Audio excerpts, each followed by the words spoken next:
الحمد للہ رب العالمین والعاقبۃ للمتقین والصلاة والسلام علی سید الانبیاء والمرسلین اما بعد فاعوذ باللہ من الشیطان الرجیم بسم اللہ الرحمن الرحیم الصلاة والسلام علیک یا رسول اللہ الصلاة والسلام علیک یا حبیب اللہ وَعَلَىٰ آلِكَ وَأَصْحَابِكَ یا خاتم النبیین۔ ربیع العلوم کے اس پلیٹ فارم سے آج پھر ہم درس قرآن کی نشست میں حاضر ہیں۔ اللہ رب العزت ہم سب کی حاضری کو اپنی پاک بارگاہ میں منظور اور مقبول فرمائے۔ عزیزان گرامی، گزشتہ دروس کے اندر ہم نے سورہ فاتحہ کے اسماء گرامی کے متعلق گفتگو کی تھی۔ آج بھی اسی سلسلے کو آگے بڑھاتے سورہ فاتحہ کے متعدد اسماء میں سے چند اسماء مبارکہ کا ذکر کریں گے۔ خالق کائنات ہم سب کے علم میں، عمل میں برکت عطا فرمائے۔ عزیزان گرامی، سورہ فاتحہ کا 8واں نام، چونکہ گزشتہ نشستوں میں ہم نے سورہ فاتحہ کے متعدد اسماء میں سے 7 اسماء مبارکہ کا ذکر کر چکے ہیں، اور آج کے درس قرآن میں ہم سورہ فاتحہ کے ان اسماء میں سے 3 اسماء مبارکہ کا ذکر کریں گے، اور سب سے پہلا جو ہے 8واں اسم گرامی۔ سورہ فاتحہ کا 8واں اسم گرامی ہے سورۃ الدعاء۔ سورہ فاتحہ کو سورۃ الدعاء بھی کہتے ہیں۔ اس سورت کو دعا کیوں کہا جاتا ہے؟ اس کی وجہ کیا ہے؟ اس نام سے اس سورت کو کیوں موسوم کیا گیا ہے؟ اس سلسلے میں علامہ غلام رسول سعیدی علیہ الرحمہ لکھتے ہیں کہ اس سورت کی ابتدا اللہ تبارک و تعالی کی حمد و ثنا سے ہوتی ہے، پھر اس کے بعد بندے کی عبادت کا ذکر ہے، پھر اس کے بعد صراط مستقیم پر ثابت قدم رہنے کی اللہ تبارک و تعالی سے دعا کا بیان ہے۔ اور وہ لکھتے ہیں کہ دعا کا اسلوب بھی یہی ہے کہ پہلے داتا کی حمد و ثنا بیان کی جائے، پھر اس کے بعد دست طلب بڑھایا جائے۔ یہ طریقہ ہے، یہ اسلوب ہے دعا مانگنے کا، اللہ رب العزت سے سوال کرنے کا۔ جیسا کہ قرآن پاک میں بہت سی دعاؤں کا ذکر ہے جو انبیاء کرام نے اللہ تبارک و تعالی سے دعائیں مانگی، ان دعاؤں کے اندر بھی یہی اسلوب اختیار کیا گیا ہے، یہی طریقہ اختیار کیا گیا ہے کہ پہلے اللہ رب العزت کی حمد و ثنا بیان کی گئی ہے،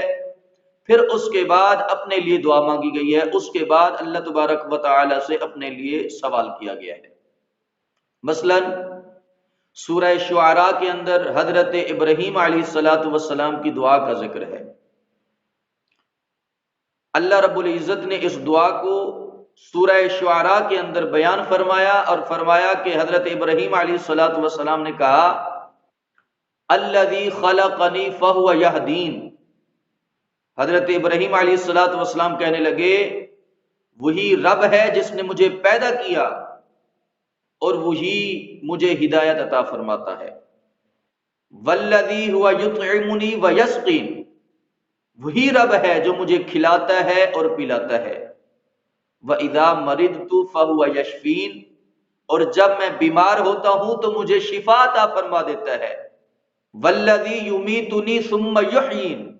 حضرت ابراہیم علیہ السلام نے کہا وہی رب ہے کہ جو مجھے موت عطا فرمائے گا، پھر اس کے بعد زندہ فرمائے گا، مرنے کے بعد دوبارہ اٹھائے گا، دوبارہ مجھے زندہ فرمائے گا۔ وَالَّذِي أَطْمَعُ أَن يَغْفِرَ لِي خَطِيئَتِي يَوْمَ الدِّينِ، حضرت ابراہیم علیہ السلام کہنے لگے کہ وہی رب ہے کہ مجھے امید ہے کہ قیامت والے دن وہی میری ظاہری اور اجتہادی خطاؤں کو معاف فرمائے گا۔ رب حبلی حکم و الحقنی بالصالحین، اور کہنے لگے کہ اے میرے رب مجھے اپنی طرف سے حکم عطا فرما اور مجھے ان بندوں کے ساتھ لاحق فرما جو تیرے نیک بندے ہیں، جو تیرے مقبول بندے ہیں۔ تو عزیزان گرامی، حضرت ابراہیم علیہ الصلاۃ والسلام کی اس دعا میں بھی یہی طریقہ اختیار کیا گیا ہے کہ پہلے اللہ رب العزت کی حمد و ثنا بیان کی گئی ہے، پھر اس کے بعد حضرت ابراہیم علیہ الصلاۃ والسلام نے اپنے لیے دست طلب بڑھایا ہے، پھر اس کے بعد اللہ رب العزت کی حمد و ثنا کے بعد انہوں نے اپنے لیے سوال کیا ہے، اپنے لیے اپنے رب سے جو مانگی ہے۔ اسی طرح سورہ یوسف میں حضرت یوسف علیہ الصلاۃ والسلام کی دعا کا ذکر ہے، فرمایا کہ فاطر السماوات والارض، اے زمینوں اور آسمانوں کو ابتداءً پیدا فرمانے والے، انت ولی فی الدنیا والآخرہ، اے میرے رب تو ہی دنیا اور آخرت میں میرا کارساز ہے، میرا ولی ہے، میرا مددگار ہے۔ توفنی مسلما والحقنی بالصالحین، اور کہنے لگے کہ اے میرے رب مجھے اسلام کی حالت میں اٹھانا اور مجھے اپنے ان بندوں کے ساتھ لاحق فرمانا، ان بندوں کے ساتھ ملانا جو تیرے نیک بندے ہیں اور مقبول بندے ہیں۔ تو عزیزان گرامی،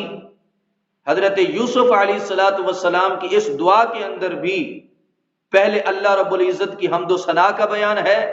پھر اس کے بعد حضرت یوسف علیہ الصلاۃ والسلام نے اپنے لیے اللہ رب العزت سے دعا مانگی ہے۔ اسی طرح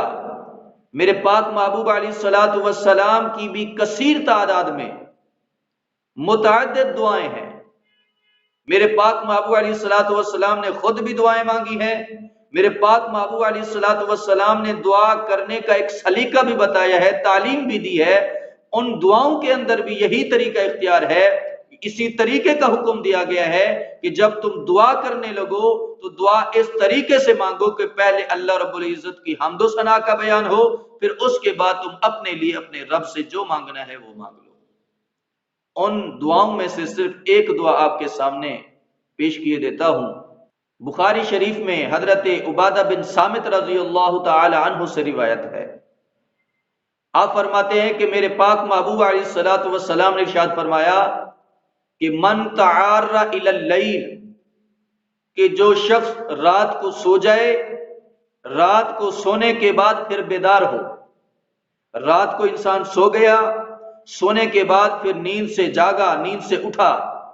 اٹھنے کے بعد وہ کیا کرتا ہے؟ میرے پاک محبوب علیہ الصلوۃ والسلام نے ارشاد فرمایا وہ اس طرح کہتا ہے، وہ کہتا ہے کہ لا الہ الا اللہ وحدہ لا شریک لہ،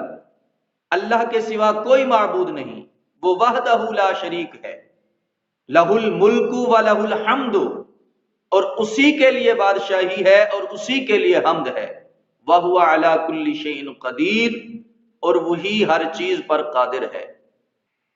الحمدللہ و سبحان اللہ، تمام تعریفیں اللہ کے لیے اور پاکیزگی اللہ کے لیے، ولا الہ الا اللہ واللہ اکبر، اور اللہ کے سوا کوئی معبود نہیں اور وہی سب سے بڑا ہے، ولا حول ولا قوت الا باللہ۔ اللہ کے پاک محبوب علیہ الصلوۃ والسلام نے ارشاد فرمایا جب ایک انسان نیند سے بیدار ہونے کے بعد یہ دعا مانگتا ہے، یہ کلمات کہتا ہے، یہ کلمات کہنے کے بعد اپنے رب سے اپنے لیے مغفرت کی دعا کرتا ہے یا اپنے لیے جو بھی سوال کرتا ہے، میرے پاک محبوب علیہ الصلوۃ والسلام نے ارشاد فرمایا پھر اللہ رب العزت اس کی اس دعا کو قبول فرماتا ہے۔ تو عزیزان مکرم، قرآن پاک کی آیات بینات سے بھی اور محبوب علیہ الصلوۃ والسلام کے اس فرمان سے بھی، اس حدیث طیبہ سے بھی یہی ہمیں تعلیم دی جا رہی ہے، یہی ہمیں سکھایا جا رہا ہے کہ دعا کا طریقہ اور دعا کا اسلوب یہی ہے کہ پہلے اللہ رب العزت کی حمد و ثنا بیان کی جائے، پھر اس کے بعد دست طلب اپنے لیے بڑھایا جائے، پھر اس کے بعد اللہ تبارک و تعالی سے اپنے لیے دعا کی جائے، اپنے لیے سوال کیا جائے۔ اسی لیے علامہ غلام رسول سعیدی علیہ الرحمہ فرماتے ہیں کہ اللہ رب العزت نے یہی اسلوب اور یہی طریقہ قرآن پاک کی پہلی سورت مبارکہ سورہ فاتحہ کے اندر بیان فرمایا ہے، اسی کی تعلیم دی ہے تو چونکہ یہی اسلوب اور دعا کا یہی طریقہ اس سورہ مبارکہ کے اندر آ گیا ہے، اس لیے اس سورت کو سورت الدعا کہتے ہیں، یعنی دعا سکھانے والی سورت اور دعا کا طریقہ اور اسلوب بتانے والی سورت۔ سورہ فاتحہ کا نامہ نام سورت الحمد ہے۔ اس سورت کو سورت الحمد کیوں کہا گیا؟ فرمایا اس لیے کہ اس سورت کے ابتدا میں اللہ رب العزت کی حمد و ثنا کا بیان ہے۔ خالق کائنات کی حمد اسی سورت کے ابتدا کے اندر بیان کی گئی ہے، اس لیے اس سورت کو سورت الحمد کہا جاتا ہے۔ جیسے قرآن پاک کی دیگر سورتیں ہیں، سورہ بقرہ ہے، چونکہ اس سورت کے اندر بقرہ گائے کا ذکر ہے، اس لیے سورت کا نام سورہ بقرہ رکھ دیا گیا۔ اسی طرح قرآن پاک کے اندر سورہ نمل ہے، چیونٹیوں والی سورت، اس سورت کے اندر چیونٹیوں کا ذکر ہے، اس لیے سورت کا نام سورہ نمل رکھ دیا گیا۔ سورہ کہف ہے، اس سورت کے اندر اصحاب کہف کا ذکر ہے، اللہ رب العزت نے اس کا نام سورہ کہف رکھ دیا۔ اسی طرح سورہ مریم ہے، سورہ ابراہیم ہے، تو حضرت مریم علیہ السلام کا ذکر جس سورت میں آ گیا تو سورہ مریم رکھ دیا، اور جس سورت کے اندر حضرت ابراہیم علیہ السلام کا نام آ گیا تو اس سورت کا نام سورہ ابراہیم رکھ دیا گیا۔ تو اسی لیے سورہ فاتحہ کے اندر چونکہ اللہ کی حمد و ثنا کا بیان ہے اس کی ابتدا کے اندر، تو اس وجہ سے اس سورت کا نام سورت الحمد رکھا گیا، اس کو سورہ حمد کہا جاتا ہے۔ اسی طرح سورہ فاتحہ کا 10واں نام سورت الکنز ہے۔ کنز کہتے ہیں خزانے کو، تو چونکہ یہ سورت اللہ تبارک و تعالیٰ کی حکمتوں کا، اللہ تبارک و تعالیٰ کی رحمتوں کا سرچشمہ ہے، اس لیے سورت کو سورت الکنز کہا گیا۔ جیسا کہ تفسیر در منصور کے اندر حدیث مبارکہ موجود ہے کہ حضرت علی المرتضی شیر خدا رضی اللہ تعالی عنہ امیر المومنین سیدنا حیدر کرار رضی اللہ تعالی عنہ سے اس سورت مبارکہ کے متعلق سوال کیا گیا، تو آپ نے ارشاد فرمایا کہ مجھے پاک محبوب علیہ السلام نے ارشاد فرمایا کہ سورہ فاتحہ اللہ رب العزت نے اس سورت کو عرش کے نیچے ایک خزانہ ہے، وہاں سے اللہ رب العزت نے اس سورت کو نازل فرمایا، یعنی عرش کے نیچے ایک خزانہ ہے، اس خزانے سے سورہ فاتحہ کو نازل کیا گیا، سورہ فاتحہ کو اللہ رب العزت نے اتارا اور نازل فرمایا۔ اسی طرح حضرت امام حسن بصری علیہ الرحمہ سے روایت ہے، آپ فرماتے ہیں کہ خالق کائنات نے اس دنیا پر 104 صحیفوں کو نازل فرمایا، پھر ان 104 صحیفوں کے اندر جتنے بھی علوم تھے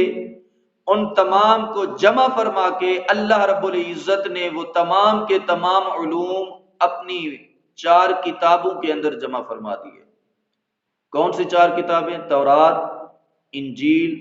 زبور اور قرآن پاک۔ فرمایا ان 4 صحیفوں کا، ان 104 صحیفوں کا علم سب کا سب جمع کر کے خالق کائنات نے انہی 4 کتابوں کے اندر نازل فرما دیا، انہی کے اندر جمع فرما دیا۔ پھر اس کے بعد آپ ارشاد فرماتے ہیں کہ 3 کتابوں کا علم جمع کر کے، تورات کا، انجیل کا، زبور کا، اس کے اندر جتنے بھی علوم ہیں یہ سارے کے سارے جمع فرما کے خالق کائنات نے ایک کتاب یعنی قرآن پاک کے اندر جمع فرما دیا۔ پھر امام حسن بصری علیہ الرحمہ فرماتے ہیں کہ جب ان تینوں کتابوں کا علم بھی قرآن پاک کے اندر جمع ہو گیا تو پھر خالق کائنات نے پورے قرآن کا علم سورہ فاتحہ کے اندر جمع فرما دیا۔ تو چونکہ سورہ فاتحہ ایک ایسی سورت ہے کہ 104 صحیفوں کا علم اللہ رب العزت نے، قرآن پاک کے تمام علوم اللہ رب العزت نے اسی سورت کے اندر جمع فرما دیے، تو یہ سورت مبارکہ تمام علوم کا سرچشمہ ہے، تمام علوم کا خزانہ ہے، اس لیے اس سورت کو سورت الکنز کہا جاتا ہے، یعنی خزانے والی سورت۔ تو عزیزان مکرم، آج کے درس قرآن میں ہم نے سورہ فاتحہ کے متعدد اسماء میں سے 3 اسماء مبارکہ کا ذکر کیا ہے۔ خالق کائنات ہم سب کو شریعت مطہرہ کے مطابق زندگی بسر کرنے کی توفیق نصیب فرمائے۔ آمین، وآخر دعوانا ان الحمدللہ رب العالمین۔